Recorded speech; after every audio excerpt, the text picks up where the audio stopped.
মহাৰাজত জয়ন্তীৰ শুভাৰম্ভণি অনুষ্ঠান আৰু প্ৰাক্তন শিক্ষাৰ্থী সমাৰোহৰ সফল সামৰণি। অগ্ৰণী শিক্ষানুষ্ঠান বুঢ়া লোকপ্ৰিয় বৰদলৈ উচ্চ মাধ্যমিক বিদ্যালয়ৰ দুদিনীয়াকৈ অনুষ্ঠিত বৰ্ণিল কাৰ্যসূচীৰ সফল সামৰণি। মহাৰাজত জয়ন্তী শুভাৰম্ভণি আৰু প্ৰাক্তন শিক্ষাৰ্থী সমাৰোহৰ অন্তিম দিনা পুৱা বন্তি প্ৰজ্বলনৰ পিছতে উলিওৱা হয় বৰ্ণাঢ্য সাংস্কৃতিক শোভাযাত্ৰা। সাংস্কৃতিক শোভাযাত্ৰা উদ্বোধন কৰে প্ৰাক্তন ছাত্ৰ অমিতাভ বৰ্মন আৰু ৰমন ডেকাই। শোভাযাত্ৰাত দৰঙী কলাকৃষ্টিৰ লগতে অসমৰ জাতি জনগোষ্ঠীসমূহৰ কৃষ্টি সংস্কৃতি প্ৰতিফলিত হয়। দুপৰীয়া উদযাপন সমিতিৰ কাৰ্যকৰী সভাপতি ডক্টৰ মতিউৰ ৰহমানৰ সভাপতিত্বত অনুষ্ঠিত মুকলি তথা গ্ৰন্থ উন্মোচনী সভাখন উদ্বোধন কৰে অৱসৰপ্ৰাপ্ত অধ্যাপক বিশিষ্ট ভূগোলবিদ ডক্টৰ অৱনী কুমাৰ ভাগৱতীয়ে। স্মৃতিগ্ৰন্থ সতীৰ্থ সৌৰভ উন্মোচন কৰে বিশিষ্ট কবি সাহিত্যিক ডাক্তৰ পংকজ গোবিন্দ মেধিয়ে। গীতে মাতে জীপাল হৈ পৰা সভাত বিশিষ্ট লেখক অধ্যাপক ডক্টৰ প্ৰদ্যুৎ গোস্বামী, প্ৰাক্তন ৰাজহ মন্ত্ৰী ডক্টৰ জয়নাথ শৰ্মা, প্ৰাক্তন বিধায়ক বিনন্দ কুমাৰ শইকীয়া সহ ভালেমান বিশিষ্ট ব্যক্তিয়ে অংশগ্ৰহণ কৰে। সন্ধিয়া জনপ্ৰিয় কণ্ঠশিল্পী আচুৰ্য বৰপাত্ৰৰ গীতৰ শৰাই আৰু প্ৰাণৰ শিল্পী জুবিন গাৰ্গক সুঁৱৰি প্ৰীতিৰ শীৰ্ষক সুৰ গীতেৰে উৎসৱমুখৰ হৈ পৰা মহাৰাজত জয়ন্তীৰ শুভাৰম্ভণি আৰু প্ৰাক্তন শিক্ষাৰ্থী সমাৰোহৰ সামৰণি পৰে। চিপাচাৰ পৰা ইন্দ্ৰতুল হকৰ ৰিপৰ্ট, AIN লাইভ।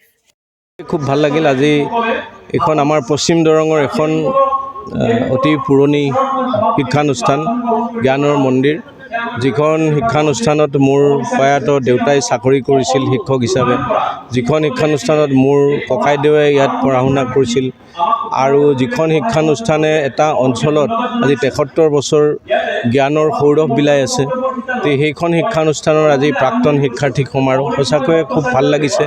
গেটৰ পৰা যেতিয়া সোমাই আহিছোঁ, প্ৰাক্তন ছাত্ৰ ছাত্ৰীসকলৰ উজ্জ্বল মুখবিলাক দেখি সঁচাকৈ অভিভূত হৈছোঁ। ইমান আন্তৰিকতাৰে তেওঁলোকে এই গোটেই অনুষ্ঠানটো সফল কৰাৰ কাৰণে কষ্ট কৰিছে।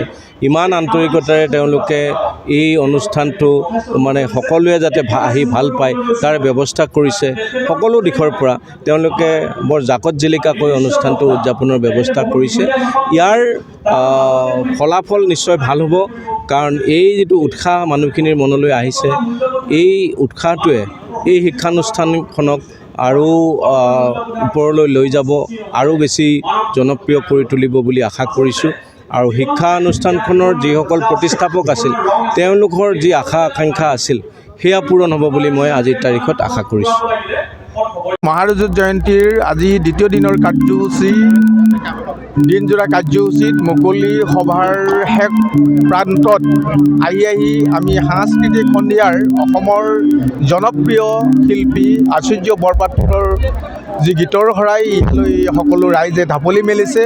আমি আহ্লাদিত হৈছোঁ, আনন্দিত হৈছোঁ। পশ্চিম দৰং অঞ্চলৰ অগ্ৰণী অনুষ্ঠান বুঢ়া উচ্চতৰ মাধ্যমিক বিদ্যালয়ৰ যি দীৰ্ঘদিনীয়া যিটো প্ৰচেষ্টা আৰু এই ৰাইজৰ যিটো সহযোগ আৰু সহযোগিতাই এই অঞ্চলটোক এক পোহৰৰ দিশলৈ লৈ যাব বুলি আমি আশা প্ৰকাশ কৰিছোঁ।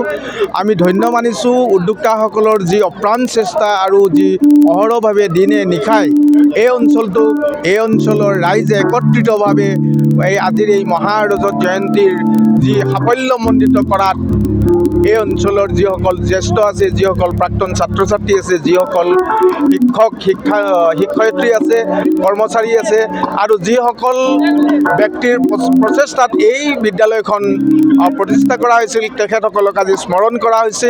বিভিন্ন কাৰ্যসূচীৰে ব্যয়বহুল আৰু যি বিশাল মনৰ যি সৃষ্টি কৰি এই অঞ্চলৰ ৰাইজক একত্ৰিত কৰি উদযাপন সমিতিয়ে যি এটা নেৰানেপেৰা চেষ্টাৰ বলত যি এটা বৰ্ণাঢ্য কাৰ্যসূচী যি ৰূপান্তৰিত কৰিছে, আমি আশা প্ৰকাশ কৰিম আহি থকা দিনত এই অঞ্চলত ইয়াতকৈও জাকত জিলিকা হ'ব। আৰু এই অনুষ্ঠানৰ জৰিয়তে সকলোৰে যি ভাতৃত্ববোধ, সমন্বয়, সম্প্ৰীতি, আৰু আমাৰ যে এই অঞ্চলটো পিছপৰা নহয়, এই অঞ্চলটো পোহৰেৰে জিলিকি থাকক, জিলিকাই ৰখাৰ যিটো প্ৰয়াস, এই প্ৰয়াসক আমি সকলো সময়তে স্বাগতম জনাইছোঁ। উদ্যোক্তাসকল সফল হৈছে বুঢ়া লোকপ্ৰিয় বৰদলৈ উচ্চতৰ মাধ্যমিক বিদ্যালয়ৰ প্ৰাক্তন ছাত্ৰ ছাত্ৰীসকলৰ প্ৰচেষ্টাত, আৰু বৰ্তমান অধ্যক্ষৰ লগতে কৰ্মচাৰীবৃন্দৰ যি প্ৰচেষ্টা, এই প্ৰচেষ্টাত উদযাপন সমিতিৰ যিটো সহযোগিতা, উদযাপন সমিতিয়ে আজি দীৰ্ঘদিন ধৰি এই অনুষ্ঠানৰ কাৰণে যি অহৰহভাৱে কাম কৰিছে, এই কাম সফল হৈছে। যিকোনো খবৰ বিজ্ঞাপনৰ বাবে যোগাযোগ কৰক 7896121996।